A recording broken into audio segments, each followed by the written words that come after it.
Council के प्रमुख मौलाना तौकीर रजा एक बार फिर चर्चा में है। तौकीर रजा ने किया सामूहिक धर्मांतरण कराने का ऐलान। तौकीर रजा ने मांगी बरेली प्रशासन से इजाजत। तौकीर रजा ने हिंदुओं को दी थी 2007 में धमकी। सबसे पहले तो आपको बता दें कि तौकीर रजा कौन है। कुछ भी बताने से पहले ये जानना बहुत जरूरी होता है कि हम जिसके बारे में बात कर रहे हैं वो कौन है। तौकीर रजा बरेली के यानी कि यूपी के एक जिले बरेली के धर्मगुरु हैं और इस्लाम के प्रचारक भी हैं, ऐसा भी कह सकते हैं। नमस्कार, मैं नेहा द्विवेदी और आप देख रहे हैं सच टॉक्स। आज हम बात कर रहे हैं धर्मांतरण के ऊपर। हमारे देश में न जाने कितनी बार लड़कियों का धर्मांतरण किया गया है। दूसरे धर्म से यानी कि हिंदू धर्म से आई हुई लड़कियों का धर्मांतरण कराया जाता है और जबरदस्ती उसके साथ पशुओं जैसा व्यवहार किया जाता है। वही आपको बता दें तो तौकीर रजा अभी इसलिए सुर्खियों में आए हैं क्योंकि उन्होंने सामूहिक धर्मांतरण का ठेका लिया है। जी हाँ, सामूहिक धर्मांतरण करवाने का उन्होंने ठेका लिया है और इसका ऐलान भी उन्होंने बरेली में कर दिया है। और इसलिए एक पत्र भी जिला प्रशासन को उन्होंने लिखा है। बरेली में प्रशासन के लिए उन्होंने पत्र लिखा है जिसमें उनका कथन ये है कि उनके पास पूरे 23 पत्र ऐसे आए हैं जिसमें हिंदू लड़कियां ऐसी हैं जो धर्मांतरण करना चाहती हैं।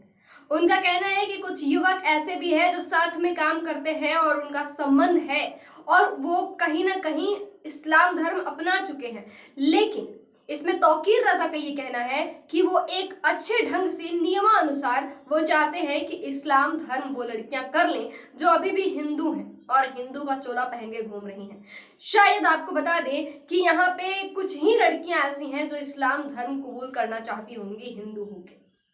अब आपको बताते चले कि ये वही तौकीर रजा हैं जो 2007 में हिंदुओं को धमकी दिए थे।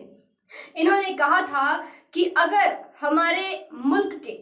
हमारे समुदाय के मुस्लिम युवक को हथियार उठाने पे और कानून हाथ में लेने पर मजबूर किया गया तो हिंदुस्तानियों को कहीं छुपने का जगह नहीं मिलेगा। ये वही तौकीर रजा है जिन्होंने हिंदुस्तान में रह के और एक राष्ट्र में रह के ऐसे विद्रोही भाषण देते हैं। आइए जानते हैं आगे की पूरी रिपोर्ट। इत्तेहाद मिल्लत काउंसिल के प्रमुख मौलाना तौकीर रजा एक बार फिर चर्चा में हैं।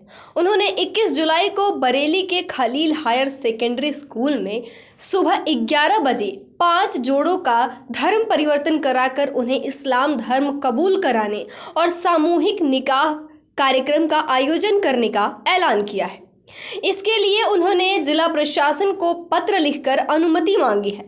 इन जोड़ों में कुछ मध्य प्रदेश और बाकी यूपी के अलग अलग जिलों के बताए जा रहे हैं। मौलाना तौकीर रजा ने यह कहा है कि सुरक्षा कारणों से इन जोड़ों की पहचान सार्वजनिक नहीं की जा रही है। उन्होंने दावा किया है कि उनके पास ऐसे 23 प्रार्थना पत्र हैं जिनमें इस्लाम धर्म कबूल करने की इच्छा जताई गई है। इनमें 15 लड़कियां और 8 लड़के हैं।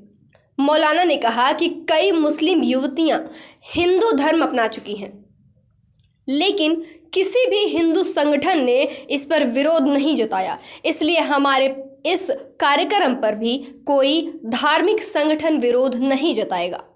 तौकीर रजा ने कहा, हमने पाबंदी लगाई थी कि लालच और किसी के इश्क में आकर कोई लड़का या लड़की इस्लाम कबूल करना चाहता है तो उन्हें इसकी इजाज़त नहीं दी जाएगी।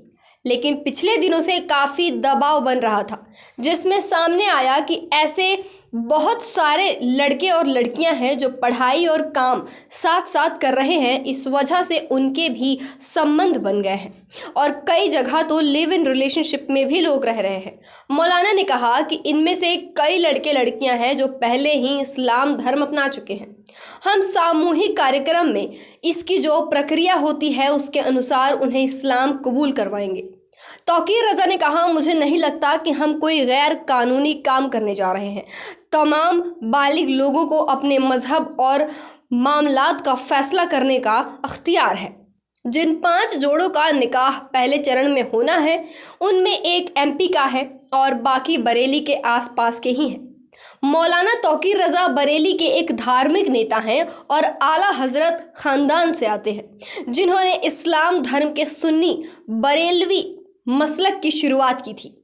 उन्होंने साल 2001 में इत्तेहाद मिल्लत काउंसिल नाम से अपनी राजनीतिक पार्टी बनाई थी।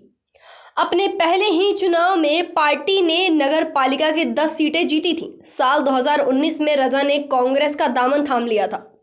उन्होंने मुस्लिम मतदाताओं से कांग्रेस प्रत्याशी प्रवीण सिंह एरएन के पक्ष में वोट डालने की अपील की थी। इस चुनाव में कांग्रेस उम्मीदवार एआरएन ने बरेली से बीजेपी के 6 बार के सांसद संतोष गंगवार को हराया था। उत्तर प्रदेश के बरेली में 2 मार्च 2010 को सांप्रदायिक दंगे भड़काने के आरोप में तौकीर रजा को पुलिस ने गिरफ्तार किया था। 2012 के यूपी विधानसभा चुनाव में तौकीर रजा ने समाजवादी पार्टी का समर्थन किया था। उनकी पार्टी ने भोजीपुरा से चुनाव भी जीता। अखिलेश यादव की सरकार ने तौकीर रजा को 2013 में हथकरघा निगम का उपाध्यक्ष बना दिया था। उन्होंने अपनी पार्टी का सपा में विलय करने का ऐलान किया। इसी साल मुजफ्फरनगर में हुए दंगों के बाद उन्हें इस पद से इस्तीफा दे दिया गया था और सपा से नाता तोड़ने का ऐलान किया। साल 2014 में तौकीर रजा ने मायावती की बसपा को समर्थन दिया। साल 2007 में तौकीर रजा ने बांग्लादेशी लेखिका तस्लीमा नसरीन के खिलाफ फतवा जारी किया था। उन्होंने तस्लीमा का सिर काटकर लाने वाले को 5 लाख के इनाम की घोषणा की थी। इस मौलाना ने 2022 में बरेली में एक धार्मिक आयोजन को संबोधित करते हुए हिंदुओं को धमकी दी थी। उन्होंने कहा था, मैं अपने हिंदू भाइयों को चेतावनी देना चाहता हूं। मुझे डर है कि जिस दिन मेरे मुस्लिम युवाओं को कानून हाथ में लेने के लिए मजबूर किया जाएगा, आपको भारत में कहीं छिपने की जगह नहीं मिलेगी।